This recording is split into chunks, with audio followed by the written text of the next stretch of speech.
To understand how people of the Middle Ages responded to the Black Plague, we need to understand the history of medicine. The study of medicine has come a long way since the beginning of civilization. Early societies thought that supernatural beings were the cause of health or illness. Did a god or an evil spirit make you sick or make you die? Did you make somebody mad? Did you get a curse put on you? It took a long time before people started asking questions about causes from the natural world. This is where we see the beginnings of science-based healthcare. We look for evidence that leads us to conclusion. There is a myth that the people of the Middle Ages were intentionally filthy and they lived that way because they didn't know any better. Actually, they tried to clean up. They believed that leaving excrement, poop, animal waste, food scraps, dead animals, things rotting in the street, leaving that stuff there would lead to disease or even death. This was not because of science, but because of a belief in something called miasma.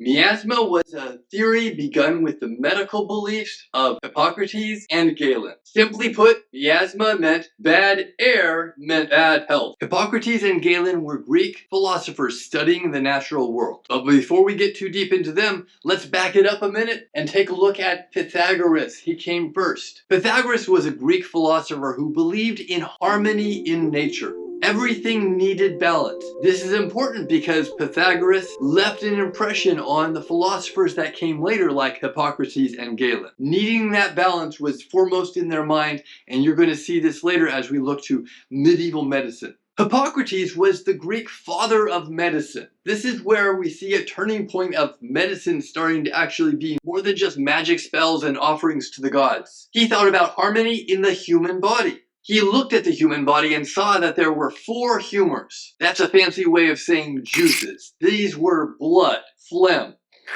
black bile, and yellow bile. They all needed to be in harmony. If you were going to be healthy, you had to have balance in your humors. If there was too much or too little of one of them, you were going to be sick. Hippocrates, as the father of medicine, was the first person to write down that people got sick for scientific reasons instead of supernatural ones. This was a huge step forward. He also believed in miasma, that bad air. He wasn't sure why, but for some reason, if it smelled bad, the air was bad, it could get you sick, it could cause disease. Galen was another Greek philosopher who gathered the best of Greek civilization. He studied the philosophers before him that had studied the natural world, studied how people work, studied how diseases work, and he came up with a new advancement which included animal dissection. He was cutting open animals to understand the organs, to understand the lungs and the heart and the digestive system and all these other parts that we didn't quite understand yet, but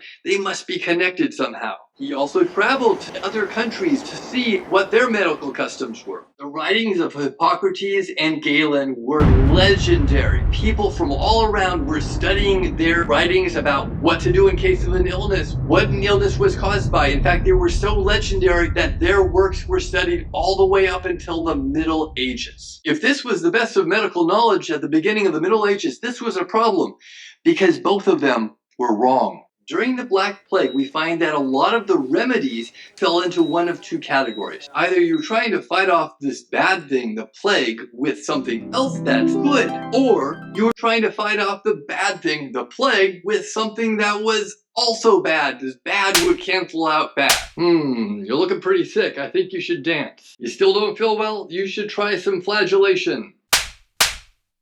Well, that didn't work. You should praise God. Do a little more worship. Still don't feel well. All right, here, smell this. Yeah, no, horrible. I'm sorry, you still don't feel very well. Here, try this, completely different. Oh, that smells nice. That smells good, doesn't it? Oh, yeah, that smells really good. Here, try rubbing an onion on your sores. I think you've got too much blood. Let me drain that out of you. One of my favorite remedies is taking a chicken butt and putting it on your sore. Rub the chicken where it hurts.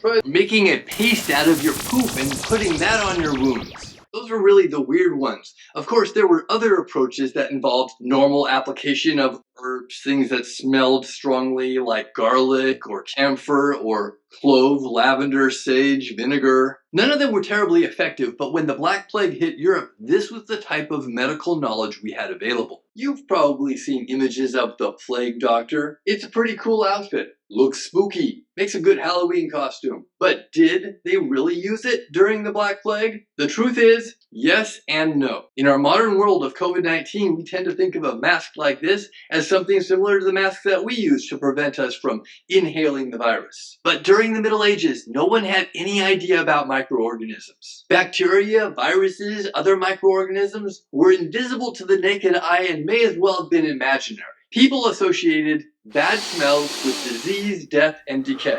By wearing this mask that was filled with good-smelling things like herbs and flowers, they were able to keep the bad smells away. And if the good smells could counteract the bad smells, then they would stay healthy. The problem with looking at this Plague Doctor outfit while we study the Black Death is that this outfit didn't come around in 1347 when the Black Plague hit Europe. It wasn't around in the 1400s.